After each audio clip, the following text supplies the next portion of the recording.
بسم اللہ الرحمن الرحیم۔ اللہ تبارک و تعالی جل جلالہ و منوالہ کے لیے تمام تعریفیں، تمام حمدیں، تمام ثنائیں اس کے پیارے محبوب حضرت محمد مصطفیٰ صلی اللہ علیہ وآلہ وسلم کی برگاہ بے کس بنا کے اندر ہدیہ درود و سلام عرض کرنے کے بعد آج خصوصاً حضرت ابراہیم علیہ السلام جو رب کے خلیل ہیں، جنہیں یہ صفت اعزازیہ حاصل ہے کہ میرے قریب محبوب صلی اللہ علیہ وسلم کے جد امجد ہیں، اور انہی کے دین کو اللہ کے رسول صلی اللہ علیہ وسلم نے اپنا دین فرمایا۔ حضرت ابراہیم خلیل علیہ السلام کا تذکرہ خیر قرآن مجید فرقان حمید کے اندر موجود ہے۔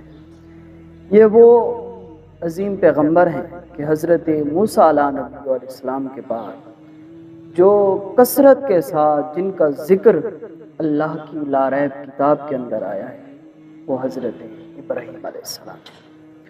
ان کا ایک تذکرہ موجود ہے جہاں بتوں کے حوالے سے انہوں نے بتوں کو جو توڑا تھا، اس حوالے سے پورے قرآن مجید فرقان حمید کے اندر موجود ہے۔ ابتدا یہ ہوئی کہ آپ نے اپنے گھر سے ابتدا فرمائی، اور یہاں تک کہ آپ کے چچا تھے وہ بت بنا کر بیچا کرتے تھے جن کا نام آزر ہے، تو آپ نے ان سے فرمایا، ان سے حکم کیا کہ اے میرے چچا جان، یہ کیا بات ہے، یہ آپ کیوں بت بنا کر بیچتے ہو؟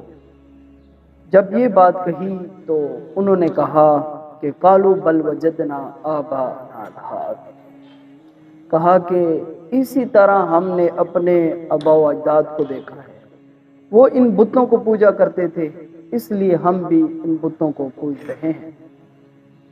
تو میرے دوستو، حضرت ابراہیم علیہ السلام نے فرمایا لقد کنتم انتم وآباؤکم فی ضلال، فرمایا کہ بے شک تم اور تمہارے آباء و اجداد وہ کھلی گمراہی کے اندر تھے کہ اگر وہ بتوں کو پوجتے تھے۔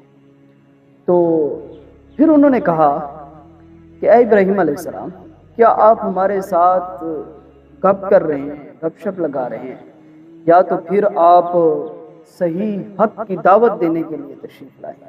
تو آپ نے فرمایا فرمایا جی ہاں، میں حق لے کر آیا ہوں۔ فرمایا کہ پر رب السماوات والارض، فرمایا میرا رب وہ ہے جس نے زمین اور آسمان کو پیدا فرمایا۔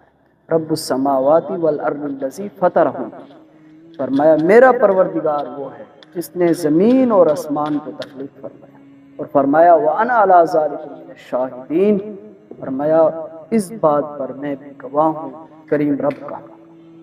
اور پھر آپ نے وہاں چچا کے سامنے یہ قسم اٹھائی وَتَاللَّهِ لَأَكِيدَنَّ أَصْنَامَكُمْ بَعْدَ أَن تُوَلُّوا مُدْبِرِينَ، فرمایا مجھے اللہ کی قسم ہے کہ میں تمہارے بتوں کا برا کروں گا جب تم پیٹھ پھیر کر چلے جاؤ۔ اب پھر واقعہ اس طرح ہوا کہ ان کے کچھ کھیل کود کے دن ہوا کرتے تھے، تو وہ کسی میدان کے اندر پوری قوم جمع ہو گئی، سارے چلے گئے۔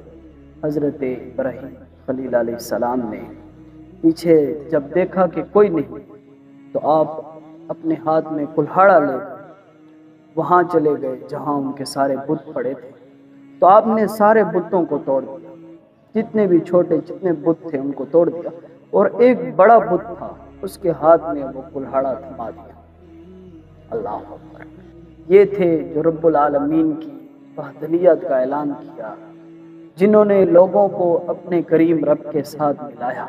اللہ اکبر! جب وہ واپس پلٹے قالوا من فعل ھذا بآلہتنا انہ لمن الظالمین، انہوں نے کہا یہ کیا ہوا کہ ہمارے بتوں کے ساتھ یہ کیا ماجرا کر رکھا ہے، جس نے یہ کام کیا ہے وہ بہت ظالم ہے۔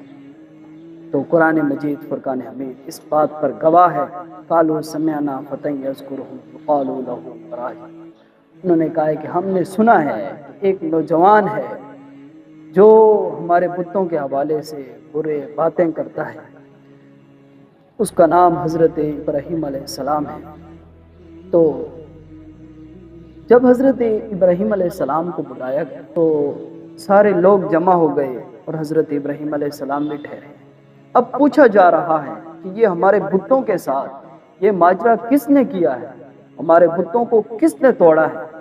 تو حضرت ابراہیم علیہ السلام پہلی بات فرمانے لگے، فرمایا قال بل فعلہ کبیرکم ھذا فاسألوہ ان کانوا ینطقون، فرمایا نہیں بلکہ ان سے پوچھو، یہ جو بڑا بت ٹھہرا ہے اس نے ان کو توڑ ڈالا ہے۔ اللہ۔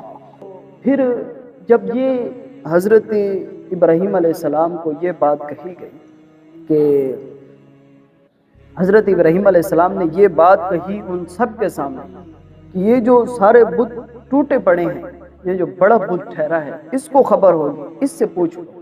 جب یہ بات کہی تو انہوں نے کہا کہ اے ابراہیم علیہ السلام لقد علمت ما ہؤلاء، اے ابراہیم علیہ السلام آپ کو تو خبر ہے کہ یہ بت بولتے نہیں ہیں۔ اللہ۔